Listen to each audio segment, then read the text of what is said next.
So, would you like to leave a legacy to future generations?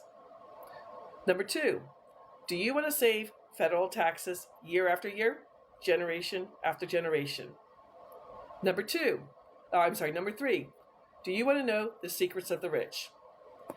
Thank you for coming and watching this video.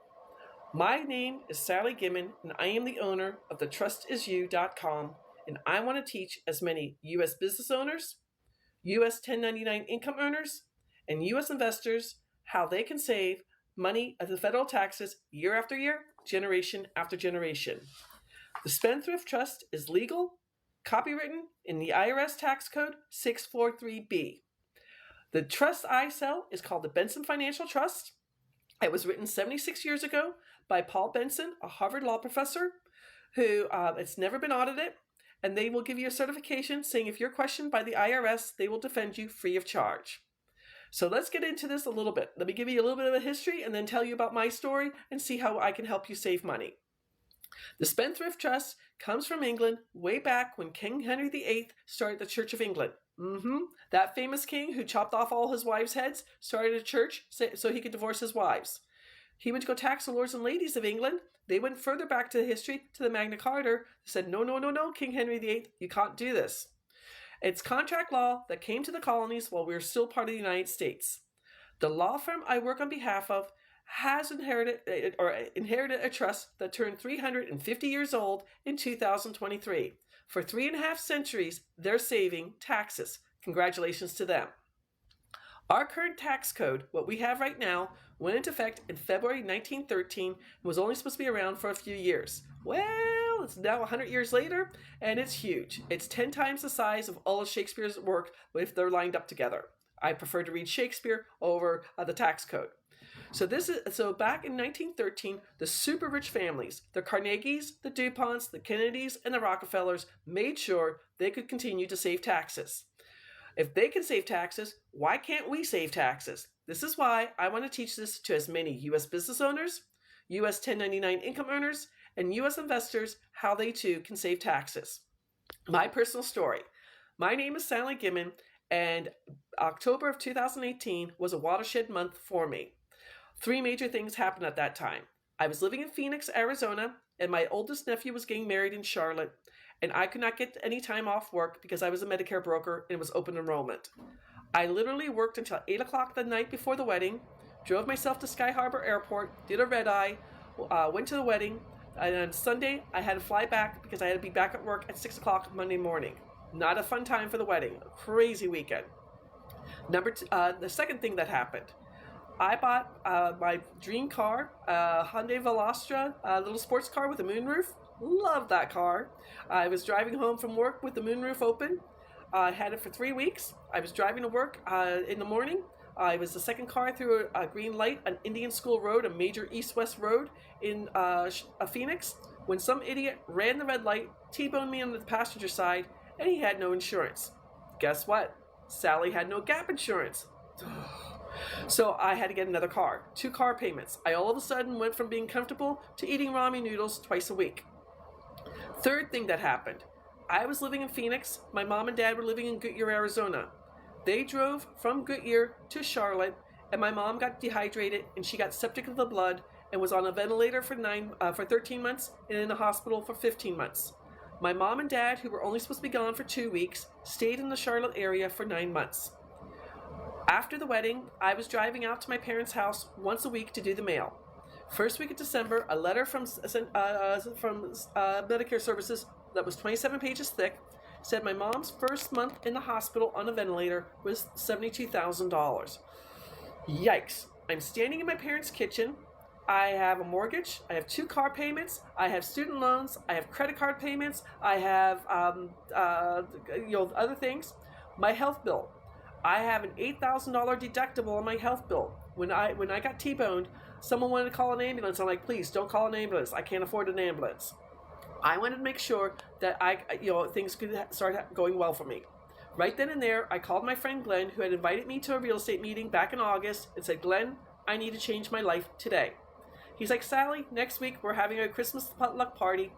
Get a $5 gift and come meet some of my friends.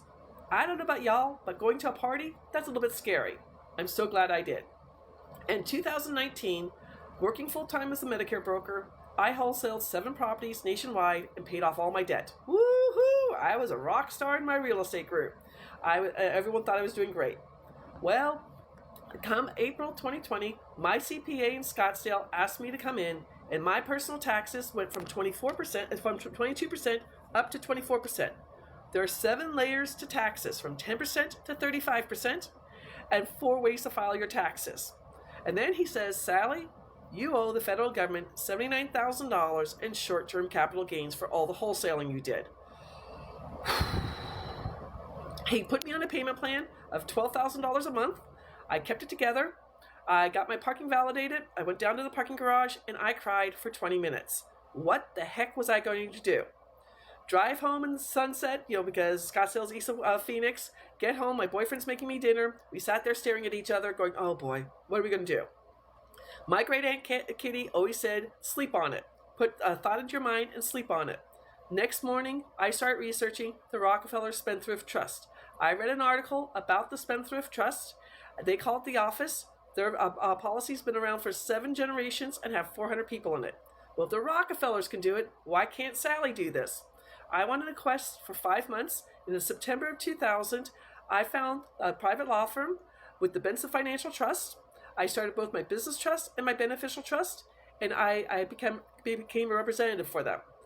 I was the first female teaching the mastermind in my real estate group in Phoenix, teaching other investors how to save money all the time. Now, and I started my own business after I had a falling out, and now I want to help all U.S. business owners, 1099 income earners, and investors save money. If you want to find out more information, please set up a 30-minute tax breakthrough session with me at www.thetrustisyou.com. So let's get into this. The business trust is for U.S. business owners and U.S. 1099 income earners. You will save at least 90% on your federal income taxes, and in 43 states, you will no longer pay state income taxes. That's a lot of money. And just to give you an idea, if you are in Florida that does not have state income taxes and making $80,000 a year, you will save $11,397 a year with the Spendthrift Trust. I don't care if you're a brick and mortar store, if you're an affiliate marketer, if you're an online store, whatever you're doing, you can save money. In 2022, I saved 92% on my federal income taxes and did not pay North Carolina state income taxes. The beneficial trust is for all U.S. business owners.